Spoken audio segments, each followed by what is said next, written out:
EbairroCast.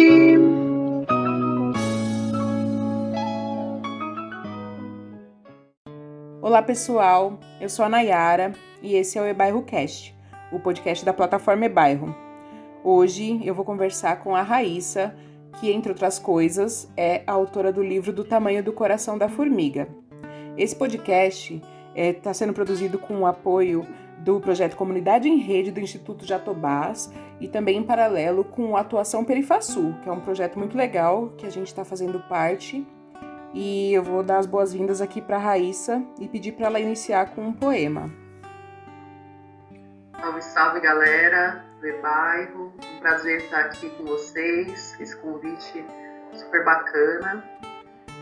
Vou iniciar então com um poema, né? Acho que a poesia já fala muita coisa. Então esse é o poema Botões de Poeira, que abre o livro Do Tamanho do Coração da Formiga. São apenas poeiras amarronzadas, copos pouco sujos, água acumulada. É chuva, que não lava as impurezas da alma e chega a ser culpada por embriagar as plantas. São apenas vasos alternados, geladeiras que deviam boiar no rio são processadas por desacato à autoridade. Poucos compreendem o universo que é um grão de areia, o tamanho do coração da formiga e a honra que folhas secas trazem a qualquer tipo de chão. Podem todos os ventos dançar gafieira, todas as casas se desculparem por serem de tijolos, mesmo assim a humanidade não se curvará. Podem todos os carros bordarem borboletas, todas as flores comprovarem seu longo e primoroso movimento. Ainda assim, a humanidade não se curvará. Pode você, em sua pequeneza humana, perceber que os insetos se exibem para que mire seus olhos. A mandíbula é a única que realmente sabe o que se passa. E quando cansado e pervagante conseguir mirar Deus, se verá refletido em seus olhos de formiga. Maravilhoso, muito lindo, maravilhoso. Raíssa, conta um pouquinho pra gente da sua história, como é que começou assim a sua trajetória, o que te levou a escrever, te inspirou? Nossa, eu não sei assim exatamente datas, né? Eu sinto que desde criança eu sempre tive um incentivo para a escrita, para a leitura, né? Acho que eu fui uma criança privilegiada por minha mãe trabalhar a vida inteira numa ONG, né? Em ONGs em geral, e então eu tinha acesso à biblioteca da ONG também, a muitas doações de livros. Logo depois também me inseri já no começo da adolescência, com 13 anos, me inseri no Sarau do Pinho. E isso também foi um outro despertar muito grande, além também de ter muita influência musical, né, do meu pai, da minha família no geral e desses eventos todos, né, que aconteciam nessa ONG que minha mãe trabalhava. Então tinha muito acesso a música de qualidade, a cursos muito bacanas. E eu sinto que foi, né, um despertar, todas essas coisas se reúnem para que eu começasse a escrever, mas com certeza o Sarau do Binho, né, começou. Eu tinha acho que uns 13 anos quando comecei a frequentar, e ali eu já tinha algumas coisas escritas e já gostava muito de poesia, sempre gostei muito das aulas de português também, então era uma coisa que já era familiar. E foi natural, né, foi acontecendo. Fui seguindo bastante como declamadora, sempre gostei muito dos clássicos, das poesias clássicas, né, Drummond, Augusto dos Anjos, Cruz e Souza, Cecília Meirelles. Então eu sempre bebi também muito das fontes da literatura clássica e bastante da literatura brasileira também. E nessa sequência o meu desenvolvimento foi seguindo, né? Então, em 2017 que eu lanço Do Tamanho do Coração da Formiga, que eu sempre soube que sairia, né? Que esse livro chegaria, mas eu tive oportunidades em outros momentos de lançá-lo, mas eu ainda não sentia a maturidade para que isso acontecesse, né? Eu queria um livro muito bem trabalhado E o primeiro livro a gente sempre fica, né, nesse pouquinho receosa, mas faz parte desse processo da escrita. E você acha que, assim, o processo da produção desse livro, você falou, vou escrever um livro, sentou e começou, né, a colocar no papel aquilo que você sentia, se inspirava? Ou você já tinha todos esses poemas escritos, resolveu reunir eles num livro, complementar com alguma coisa? Como é que foi? A gente tem uma proposta, assim, um dos objetivos desses programas que a gente está produzindo é incentivar que as pessoas passem a escrever, né? Nós estamos vivendo um momento muito difícil, né? Para quem escutar isso aqui daqui a muitos anos, quando tudo estiver bem, a gente está em quarentena, a gente está sendo afetado aí pela pandemia e isso tem despertado nas pessoas, assim, uma vontade de produzir coisas, né? Tem pessoas que estão se dedicando ao artesanato, outros mais à leitura, que é muito importante também. E eu conheço algumas pessoas que têm se dedicado à escrita, né? Estão se descobrindo também escritores. Então, às vezes é muito importante entender o processo de outros autores para saber que cada um acredita que pode se tornar um escritor também. Conta pra gente como que foi o seu. Então, na verdade, eu sabia que o livro seria lançado, mas estava aguardando ter essa maturidade também, né? Então, ele reúne poemas bem antigos, assim, da minha trajetória, bem do começo, e poemas mais atuais, né? Lembrando que o livro foi lançado em 2017, então tem poemas de 2016, 2015, e tem alguns poemas de antes, né? Tem muitos cadernos aí dessa longa jornada de escrita. Eu digo longa porque foram muitas vivências, né? Não que medindo assim por anos, né? Então eu fui reunindo e aí um dia esse livro ele tem o apoio do Sarau das Minas, né? Foi lançado pelo Sarau das Minas, que é uma coletiva de literatura do Grajaú, e também em parceria com o Sarau do Vinho. Então eu conhecia já as meninas do Sarau das Minas e um dia elas postaram, né, na rede social que mulheres que queriam lançar um livro. E eu fui e comentei que gostaria de lançar um livro. Então a ideia isso foi. A já ideia surgiu de aconteceu, né? repente. Elas já entraram em contato. E aí foi meio que no susto. Olha, a gente quer lançar em 5 meses, se eu não me engano. Então ali, a partir daquele momento que eu vi que tinha essa possibilidade, que ia acontecer mesmo, eu fui correr atrás de reunir. E aí foi um processo muito bacana também, de ler todos esses cadernos antigos. Muita coisa a gente dá risada, né? Muita coisa a gente relembra das histórias. E, ao mesmo tempo, eu sinto que influenciou muito, porque nesse período que eu descobri que o livro seria lançado, eu escrevi muitas coisas também que estão no livro. Então, acabou que incentivou o processo, né, da minha escrita. Por saber que ia ter um livro lançado, eu também queria ter coisas mais atuais. E foi acontecendo. O livro também conta com ilustrações do meu pai, então isso é muito bacana de dizer para mim. A capa também é dele, né, do artista Acácio Corso. A capa é muito bonita, do tamanho do coração da formiga. E esses quadros, que o livro ele é separado em 5 capítulos. Então, é terra, fogo, água, ar e éter. E cada capítulo, a abertura é um dos quadros do meu pai. Então, muitos desses quadros eu cresci olhando. Então, eu posso dizer que eles também foram fonte de inspiração para as minhas escritas. E isso, para mim, é muito interessante ter reunido. Assim, são os quadros preferidos, né, ao meu ver, e que também representariam esses 5 elementos. Então, o processo foi muito bacana também de reaproximar da obra do meu pai, da obra artística, e isso também acabou incentivando toda a escrita.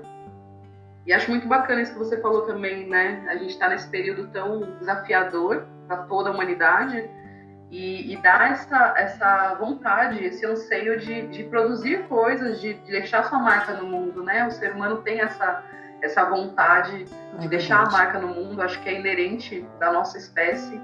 E para mim também tem acontecido muitas coisas inspiradoras, por mais que seja um momento super difícil, né? Às vezes a gente também se inspira na dificuldade e nos assuntos mais densos. E estou nessa produção agora também do segundo livro. Legal, Raíssa. Maravilhoso. E a gente percebe também que tem muitas sutilezas, né? Muito do dia a dia, muito das coisas que estão sempre aos nossos olhos na sua poesia, né? Quando você consegue captar a beleza de pequenas coisas, né? Como o coração de uma formiga, né? Que dá até inclusive o nome para o livro. Eu acredito que isso mostra um pouco daquilo que você é. Então, você se inspira além disso tudo, né? Além da obra do seu pai, além de ter pego esses trechos de poemas ou poemas completos que você já tinha em velhos cadernos, vamos dizer assim. Você acha que passou por alguma mudança, assim, o seu foco de inspiração do primeiro livro? Você acabou de falar que você está lançando um segundo livro. Você acha que está amadurecendo o seu trabalho também? Tá sendo modificado? Vai continuar na mesma linha? Como que vai ser esse segundo livro? Conta um pouco pra gente. Eu acho que vai ser bem diferente e com umas pinceladas do meu estilo.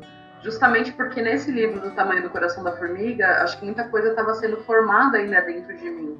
Por mais que foi agora, né, em 2017, o lançamento, quando a gente vê o livro materializado, a gente consegue ter uma dimensão um pouco maior do nosso trabalho do que quando eles estão soltos em um caderno, né? Então, a gente cria, acho que é natural criar uma maturidade de querer comunicar, né? Nesse segundo livro eu tô nessa escrita muito mais consciente sobre o que eu quero comunicar, o que eu quero falar. Porque no primeiro, eu sinto assim, era uma coisa muito intuitiva, a minha escrita, né? Vinha assim como uma força mesmo. Eu esperava a inspiração acontecer para que os textos fossem produzidos. É como se o primeiro fosse uma inspiração, são apenas inspirações suas, uma forma de você apenas se expressar, e esse segundo já é uma mensagem que você quer transmitir, já tem um propósito, é isso? Exatamente. Por mais que o primeiro, ele também, né, eu criei uma estética, eu adaptei nesses 5 elementos, a capa também, tudo tenta ter uma amarração e tem uma amarração. Mas no segundo eu quero evidenciar muito mais isso. E sinto que a escrita amadureceu muito, né, no sentido do querer comunicar. Então, o livro, eu gosto muito dessa coisa matéria, né, que são os papéis, o cheiro, o tato, né? Eu acho bem difícil, por exemplo, ler em PDF, ler no celular. Eu não tenho esse costume, porque eu gosto dessa materialidade que o livro traz. Para mim, ele é um ser vivo, né? Ele tem esses átomos, é matéria, então, para mim, é diferente. E eu sinto que para o segundo, eu estou focando muito. Na verdade, assim, um tema recorrente para mim sempre é a ancestralidade, as pequenas coisas, os insetos, né? Como você disse. E esse primeiro poema que eu abri aqui no nosso podcast, ele fala dessa sutileza, né? Porque é botões de poeira. Que botões são esses? Podem ser botões de flores, podem ser botões de teclas, podem ser botões de uma camisa. Então, eu tento trabalhar também com essa multilinguagem que a palavra traz. E aqui está falando de um universo muito sutil e até muito abstrato. Eu sinto que esse livro meu ele tem abstrações e tem também muitos toques de espiritualidade, porque sou uma pessoa inserida completamente. Eu não separo a minha espiritualidade da minha vivência cotidiana.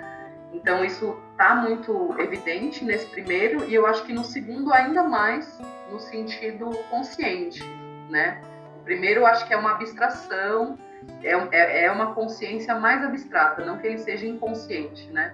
Mas o segundo ele já vai trazer o que eu quero dizer, e vem nesse tema mais da ancestralidade bem forte, no segundo também, e também da questão de memória afetiva com o meu meio ambiente, que é o Campo Limpo, Zona Sul, Taboão, onde eu cresci, nasci, né? Eu fui morar no Taboão pequena, depois estou no Campo Limpo e sempre andando por Taboão e Campo Limpo. Então eu estou tentando também ler esse segundo livro, que se chama Sangue nas Pálpebras e Outras Sutilezas. Então, na verdade, eu estou tentando trabalhar mais fortemente ainda essa dualidade.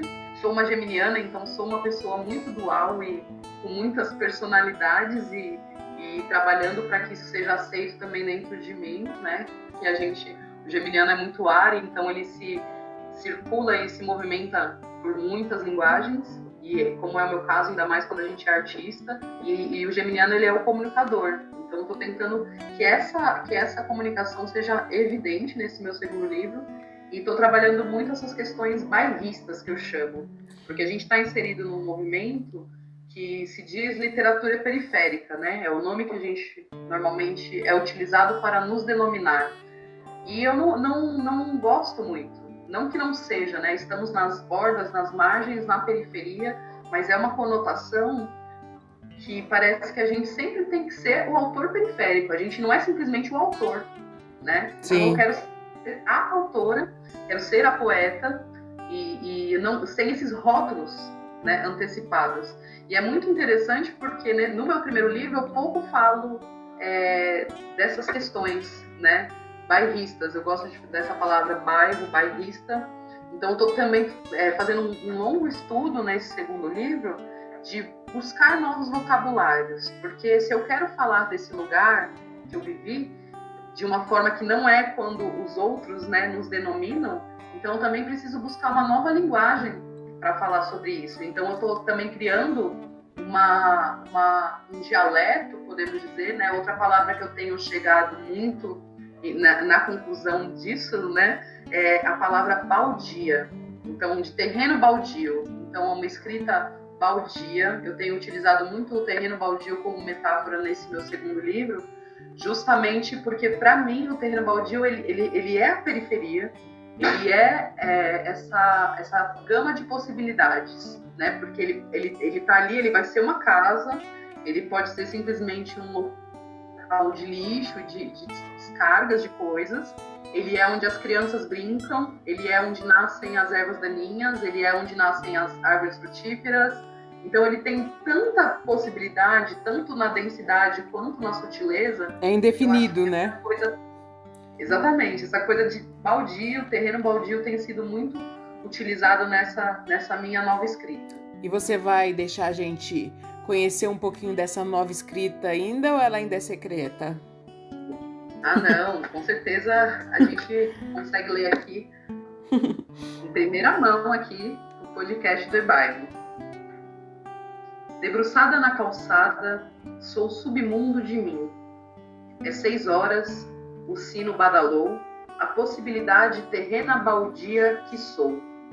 Na inteira, terreno é terreiro, aroeira entre escombros, que é médica com a sua casca. Aroeira, segunda-feira, aroeira de praça. Ser baldia é submundo uivando no underground, acendendo o caldeirão para aquecer meninos de rua, putas com poucas roupas, misericórdia na defumação. A lua é cheia, e do alto da caçamba, com tijolos e azulejos quebrados, fiz um mosaico desta sutil ternura de que arrota obscenidades, numa ladeira do Jardim Elga, escadões gerais. Colei aquarelas de um pôr-do-sol esperançoso. As cadelas desse Jardim Paris rosnam harmoniosamente, uma sinfonia de quem traz sangue nas pálpebras e saliva sedenta de cachorra no cio. A ursa maior vigia toda a cena dessa minha pele morena, cor de terra, cor do sol, de quem muito já encarnou, neta de mestiço, Espanha, cavalo, Brasil. Bisa Maria tinha as tetas mais fartas de toda a aldeia. Sentenciamos os laços de nossos bisavós. Somos consequência de chicotes opressores de um ancestral em nós. Bisa, derrama leite bom em minha cara de pau-brasil. Bisa, vaca de divinas tetas, canta os sussurros de seu dialeto esquecido para me ninar. Estávamos todos nós nos úteros de nossas avós, passeando, ladeando, urubu servando, genes e canais, túneis vaginais, da mesma peregrinação. A sopa ficou pronta, carne para vira-latas, ossos a roer, quem vive no presente. A sinfonia bairrista enfeita a madrugada. Bisa, feita de asa. Uau, incrível! Muito bom. É bem isso assim, né, que a gente estava conversando, dessa dualidade da ancestralidade, do bairro, dos cachorros latindo, dos nomes, né, dos nossos bairros por aqui, né, Jardim Elga, Jardim Paris, né, que Paris é esse, né, cheio de escombros e de caçambas e de construções. Sim. Então, mais ou menos, acho que esse poema exemplifica bastante o que eu estava falando desse segundo livro. Sim, com certeza. Você falou da sua espiritualidade e de, entre outras coisas, que você não consegue separar da sua escrita, né? Você quer contar um pouquinho pra gente das suas outras artes? Porque, como eu disse no começo, você é, entre outras coisas, a autora desses livros. Mas a gente sabe que você faz muito mais coisas. E conta um pouco pra nós como que é, o que mais que você anda produzindo, além de escritas. Tem bastante coisa acontecendo, né? Aqui a gente está no Campo Limpo. Eu sou cofundadora da União Acaixa, junto com Marlon Cruz e Luan Luando. E a União Acaixa é justamente um espaço para pensar todas essas possibilidades. Então, é um espaço de arte, cultura e cura, que a gente está indo agora em junho para o nosso 3º ano aqui na região. E considero que a gente já conseguiu muitas coisas nesses 3 anos, muitas vivências. É um local que trabalha com as medicinas da floresta, trabalha com cursos, vivências, atendimentos holísticos. Principalmente o nosso foco é esse trabalho com atendimento holístico, no sentido de que isso precisa chegar para cá, para esse lado, né, para o nosso bairro. Porque a gente vê, é muito grande o número de terapias e de coisas novas surgindo, de oportunidades de cura para a alma, cura física, né, cura emocional. Então, em todos os campos, a terapia holística atua. E a gente sonhava, né, eu me inseri nesse universo da espiritualidade em 2011, né, quando eu conheci a medicina da Ayahuasca, que sou muito grata na minha vida também e com certeza reflete muito nos meus poemas, essas conexões que eu tive com a Madre Ayahuasca, e resolvi que esse era o caminho mesmo. Só que a Ayahuasca ela abre muitos portais, então a gente começa a estudar diversas formas de cura, né? Desde física quântica, aos tarôs, aos arquétipos, a psicanálise. Então eu busco bastante essa simbologia, trazer, né, para a minha escrita, essa simbologia dos arquétipos, da psicanálise, do tarô, dos símbolos e signos e da mitologia. Então eu sou esse compilado de coisas e a União Acaixa acho que reflete muito. Então a União Acaixa traz todo esse compilado e reúne muitos artistas, reúne muita gente boa ali. É um espaço também para a gente acender uma fogueira e ficar tranquilo, né? Tendo esse contato tão ancestral que a roda e o fogo nos traz, e a gente, querendo ou não, conforme a cidade vai crescendo, a gente perdeu, né, esse costume de estar em volta do fogo. E eu acho que é uma das coisas mais importantes da União Acaixa é a fogueira também, né, de trazer aqui para o nosso bairro essa possibilidade. E é um lugar muito acolhedor e muito aberto assim para as pessoas, principalmente para as pessoas do nosso bairro. Então a gente está tentando e conseguindo esses resgates, né, tanto da terra, de mexer na terra, de poder plantar, quanto da gente também estar em volta do fogo, da gente estar conversando sobre ervas medicinais, sobre curas.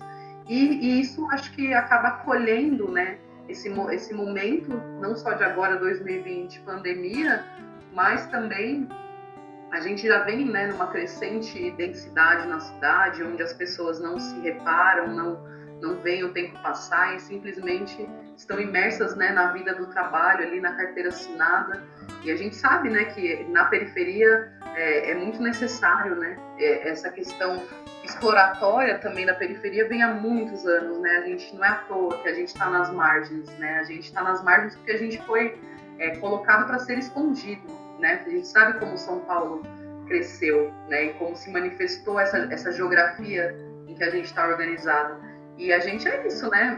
Para o sistema a gente é mão de obra, né? Então a gente veio muito a União Acaixa nesse âmbito de querer que as pessoas respirassem, que as pessoas conseguissem conversar, ouvissem uma boa história, tivessem uma vivência de constelação familiar e que essas terapias também chegassem com preços acessíveis ou até mesmo de graça para a nossa população. Então, a União Akasha também é um grande celeiro de artistas e novos curandeiros, né? Que a arte também é a cura. Importante ter essas alternativas aqui próximas, né, da nossa população. Incrível. Você pode mandar mais uma pra gente do livro anterior? Sim. Então esse aqui tá no Coração da Formiga, do tamanho do Coração da Formiga. Esse poema se chama Leões de Fogo. Ele foi inspirado numa profecia de um mestre brasileiro que é pouco conhecido, que é o professor Henrique José de Souza, fundador da Ubiose, um grande pensador e deixou muitos livros e muitos escritos e também muitas coisas para o nosso futuro, muitas profecias. E tem uma profecia que é a profecia dos Leões de Fogo, que seria denominada a raça humana evoluída, seria os Leões de Fogo. Então, né, eu me inspirei nessas questões todas mais herméticas, mais profundas desses estudos também, de um grande pensador brasileiro. E eu cheguei, né, esse poema também muito visceral, me remete muito também a São Miguel Arcanjo, ao qual sou muito devota, porque São Miguel também tem essa coisa do fogo que não queima, né, um fogo que cura. Então, Leões de Fogo aqui para o podcast do Ebairro. A terra está parindo um sol, um leão dourado que rugirá as chagas do mundo, clamará a justiça em seus polos, cobrirá a selva com sua longa juba. A terra está parindo um sol com as certezas cintilantes de todas as eras, e seu nascente transcenderá a nossa pele, expurgará pensamentos transeuntes, tornará sutil cada véu de nossa existência, e a harmonia animal tingirá todo o semblante. Seremos todos a aurora boreal, dançando luzes que nos habitam desde sempre em nossa eterna casa. A terra está parindo um sol na banheira do cosmo. Não há redoma a cercar as explosões de suas contrações. Santas fisgadas na morada de Horus. Brilharemos todos a entrega da crença de que a luz acenderá. As antigas rezadeiras cantarão a chegada da porta a se abrir, e com aromas de flores benzerão o filho que a terra vai parir. Maravilhoso. E é muito forte esse poema para mim nesse momento, porque a gente sabe que, né, tem uma hora que fala expurgará pensamentos transeuntes, né? Porque nessa profecia se fala de um tempo de declínio, de um tempo difícil para a humanidade, para que as coisas sejam expurgadas, para que venha o novo, para que venha o belo. Então eu creio muito nisso e creio que nesse 2020 é o início dessa profecia, né?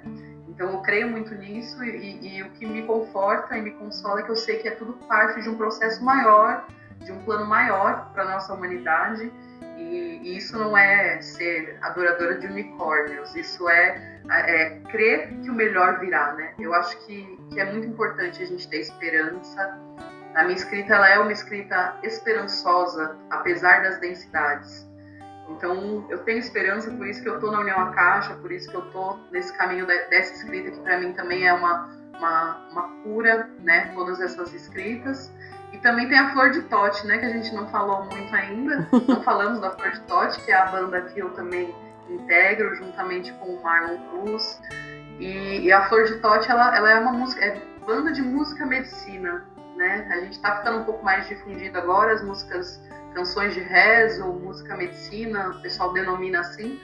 E eu tenho essa banda tão querida, já faz, né, um tempo, acho que desde 2015 que a gente está nessa jornada, até um pouco antes, e composições próprias. Então é muito louco também escrever para música. Eu ainda não tenho tanta afinidade, mas a gente tem, o Marlon vai me ajudando, né, que é meu companheiro, e ele tem esse feeling maior, né, para as melodias e para as canções. E aí eu me descobri também compositora nesse meio do caminho a gente tem muitas pessoas que vêm acompanhando o nosso trabalho e realmente se conectam às músicas da Flor de Totti. Tem aí o canal no YouTube Flor de Totti, se inscrevam, vamos chegar a 1000 inscritos, né, quem estiver ouvindo.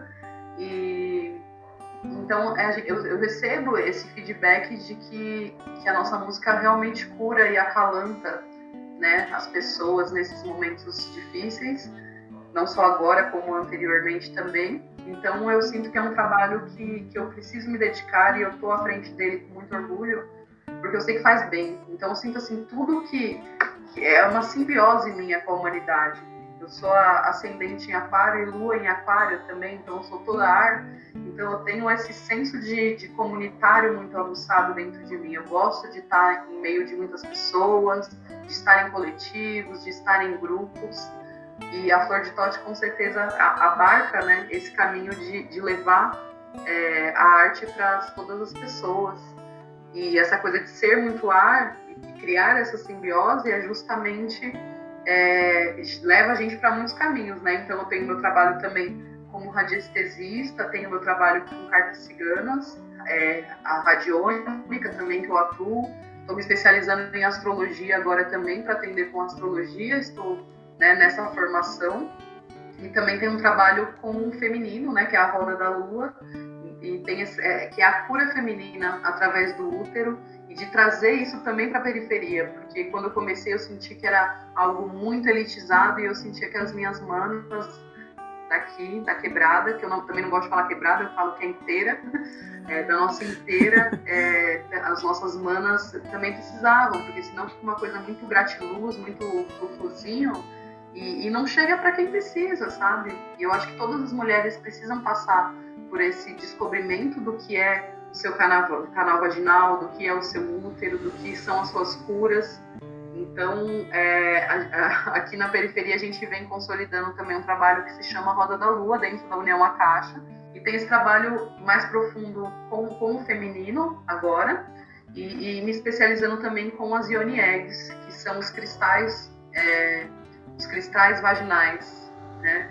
Então, os tratamentos através do cristal dos Yoni Eggs, né? O ovo, que é um símbolo da deusa, um símbolo muito antigo da fertilidade e da mulher, e simboliza também o útero. Então, também estou nesse trabalho de especialização com os cristais. Legal, Raíssa. Muito legal. A gente vai chegando ao fim aqui. A gente pode se despedir. Quero que você quiser divulgar aí, quem quiser encontrar um pouquinho mais sobre o seu trabalho, aonde que pode procurar. E aí eu te convido, a gente pode encerrar com uma poesia também? Sim. Eu vou deixar aqui as minhas redes. Legal. Eu também tenho um trabalho com ilustração, e vou deixar o Instagram das ilustrações e dos desenhos, que é loba_guará, de Loba-Guará, loba_guará. Tem a minha página no Facebook também, que é Poeta Raíssa Padial Corso. E também tem a página, né, tanto no Instagram quanto no Facebook da União Akasha, quem quiser saber um pouquinho mais do nosso trabalho, que tá tudo isso que a gente conversou um pouco envolvido nesse trabalho. Tá tudo junto e misturado lá. Tudo junto e misturado. Justamente para trazer essa questão de que a periferia pode falar do que ela quiser, né? A inteira pode falar do que ela quiser, porque a gente é inteiro. E sair dessa coisa taxativa, ai, que bonitinho, né? O pessoal da periferia que lê, isso é um absurdo, né? Que a gente vem sendo questionado e fica sendo levado assim o nosso trabalho, né? Olha que diferente a periferia que lê, né? E a gente sabe que a gente lê, que a gente é culto, que a gente é intelectual, mesmo sem formação, a gente dá os nossos pulos e a gente elabora sobre muitas coisas. E vou encerrar com um poema, né? Ah, sim. Raíssa, então, antes do seu poema, eu quero agradecer muito por você ter aceitado participar aqui com a gente, ser uma das primeiras escritoras aqui do nosso podcast. Quem quiser encontrar seu livro, tem lá na página do eBairro, né? Tá disponível à venda no nosso e-commerce. É só procurar e em breve a gente espera muito receber aí esse que tá no forninho para podermos apreciá-lo, tá?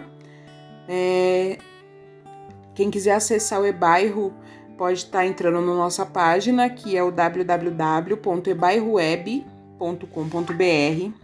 Lá vocês vão encontrar um marketplace onde vocês podem encontrar os livros dos escritores aqui independentes da periferia.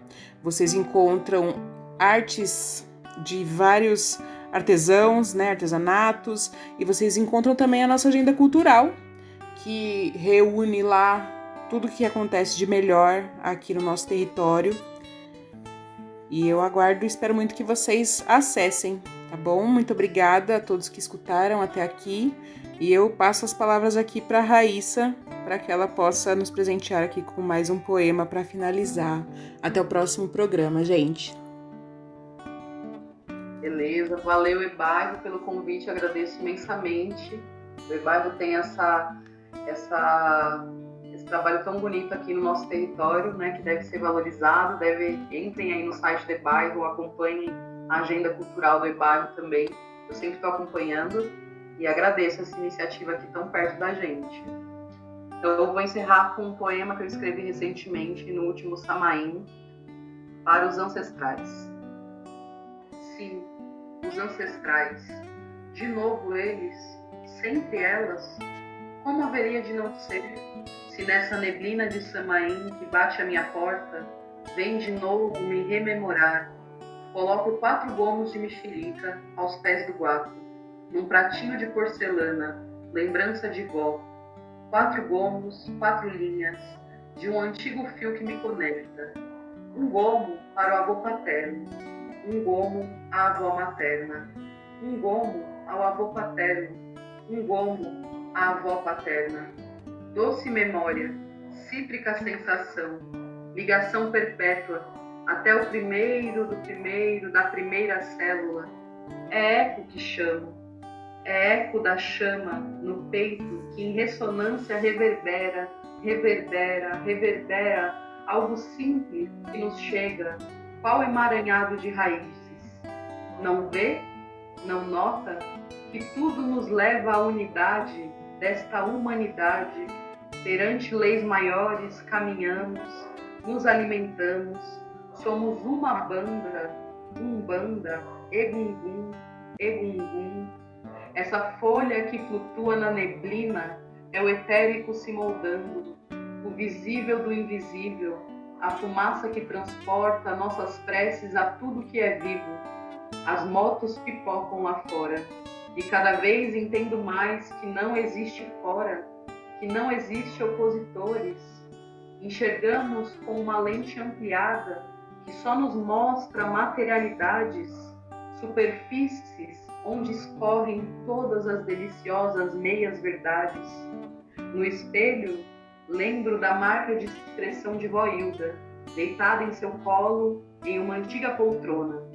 Meu dedo expande essa marca, marca de vida, marca que propiciou a minha vinda. Desbravo esses poros do passado como infante contínuo ativado, vibrando dimensões de uma alma recém-chegada aqui, aqui, aqui. Moro ainda neste campo que escolheram os que vieram antes de mim, este campo que é vasto, este campo que é lindo. Vô, vó, digo a vocês, está tudo limpo, nítido, discernido. Agradeço as visitas em meio à fumaça, agradeço a neblina que me faz enxergar tudo que se passa. É limpo, vô, é campo, vó, é alfabeto que semeia as iniciais de meus avós, é palavra em silêncio que me põe a sentir esse início. Agradeço o recomeço, agradeço meus sinais, corpo, ruga, testa de uma bisa Maria, tretas a resolucionar o eco que me faz agora. Esse olho não é meu, é de indígena Chiodeto. Este leito não é meu, é de alazões mestiços, máscaras de quem ousa caminhar armado e a cavalo na estrada do campo limpo de terra, barro e despretensões. Assim como um assovio, me guio, voa no seu assovio, aceito, vó, seu banho de pipoca, aceito abanar e curar toda a nossa linhagem, a nossa uma unidade.